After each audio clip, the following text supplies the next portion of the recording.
Nesse primeiro momento, nós vamos criar recursos do tipo trabalho.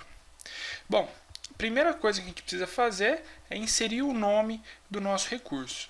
O nome do seu recurso do tipo trabalho ele pode ser descrito de diversas maneiras. Por exemplo, você pode colocar o nome da pessoa que é o recurso que você necessita para o seu projeto. Por exemplo, o João. Olha só, você coloca o nome do João. Outra maneira é você atribuir pela atividade que ele executa. Por exemplo, você poderia colocar pedreiro. E outra questão, você também pode atribuir a uma equipe ou um grupo de pessoas ou uma determinada função de trabalhadores que estão relacionados ao seu projeto. Por exemplo, você pode colocar aqui equipe de pintura, por exemplo. Então, vem aqui, ó, equipe de pintura. Para ficar mais legível, eu sempre gosto de abrir um pouquinho essa coluna para que ele não duplique a linha. Bom, pessoal, vamos entender agora quais são essas colunas, que informações são essas que a gente precisa para cadastrar os recursos do tipo trabalho. Automaticamente, quando a gente cria um novo recurso, o Project sempre vai atribuir o tipo trabalho. Esse é o padrão. Então, se for trabalho, você nem precisa mudar aqui o tipo. Mas perceba que se você clicar, você tem os três tipos que nós mencionamos na aula anterior: trabalho, material e custo. Bom, a coluna unidade do material, a gente só vai preencher ela se o tipo for material. Então, nesse momento a gente não precisa colocar. As iniciais servem como filtros. Você pode trabalhar com algumas iniciais para atribuir aos nomes dos seus recursos para filtrá-los depois.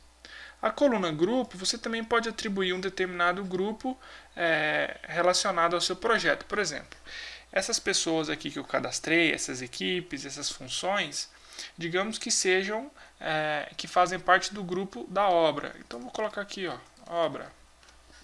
Bom, aqui a gente chegou numa coluna muito importante, unidades máximas. Essas unidades máximas, pessoal, elas estão relacionadas à disponibilidade que esse recurso vai estar na sua obra. Se você deixar com 100%, significa que para o seu período de trabalho adotado, digamos que de 8 horas por dia, 100% significa que você tem esse recurso 100% disponível para o seu período de trabalho. Se são 8 horas, então ele vai estar disponível 8 horas pelo seu período de trabalho. A taxa padrão é o custo que o seu recurso apresenta no projeto. Então pensa comigo, você vai atribuir aqui qual que é o custo desse seu recurso.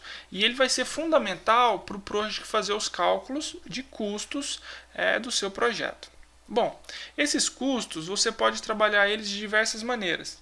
Você pode atribuir um custo ou taxa padrão, por exemplo, de valor pago por hora, ou talvez por mês, ou talvez por semana, e assim por diante.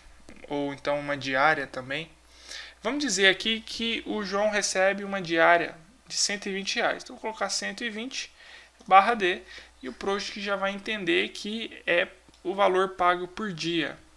No caso do pedreiro, a gente poderia colocar aqui, olha só, que ele recebe R$2.100 por mês. O Project também vai fazer esses cálculos. Outra questão é que equipe de pintura, você também pode atribuir um determinado custo para a sua equipe de pintura. Por exemplo, R$2.000 por semana, por exemplo. Olha só. Pessoal, voltando para a coluna unidades máximas, existe uma questão legal. Digamos que você tenha na sua equipe de pintura 4 pessoas disponíveis, 4 pintores. Como é que você pode falar isso para o Project?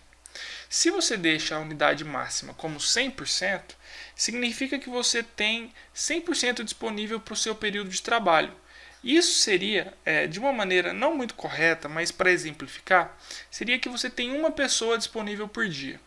Agora, se eu tenho 4 pessoas, você também pode utilizar a seguinte maneira.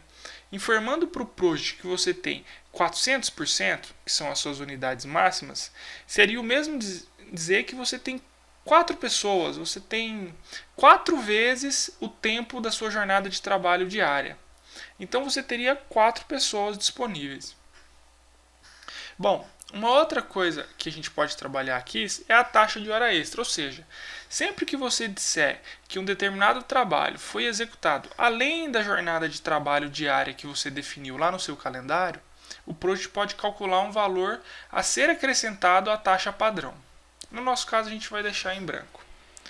Uma outra coluna que a gente pode utilizar em alguns casos é a coluna custo-uso, que ela diz basicamente quanto você vai pagar sempre que você precisar utilizar esse recurso. Normalmente, custo por uso é utilizado mais para material.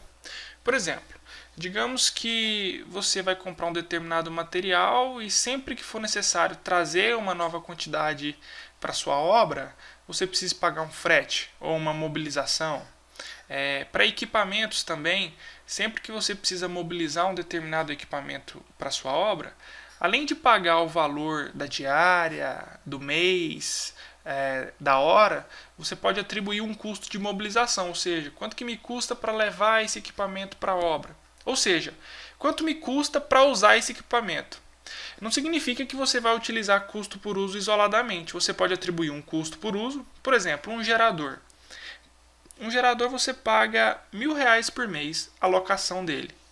Mas sempre que você precisa de um gerador na sua obra, você precisa pagar o frete para levar o gerador e deixar ele lá na obra, digamos que R$100.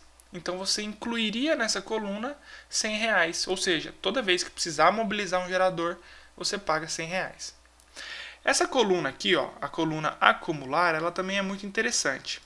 Existem 3 tipos: início, rateado e fim.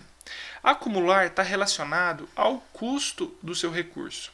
Se você deixa a opção rateado selecionado, significa que, conforme você for utilizando dia a dia o seu recurso, o Projet vai calculando o custo que está sendo gasto dia a dia. Se você deixa a opção início, sempre que você começar a utilizar um recurso no seu projeto, ele já cobra o valor total no início. E se você deixar a opção fim selecionada, sempre que você utilizar o recurso, só será cobrado o custo dele quando a atividade for finalizada. Também é um ponto muito interessante. Mais à frente a gente vê a utilização dele. E aqui você também pode definir calendários específicos para cada recurso. Basicamente, são essas informações que você precisa para cadastrar um recurso do tipo trabalho.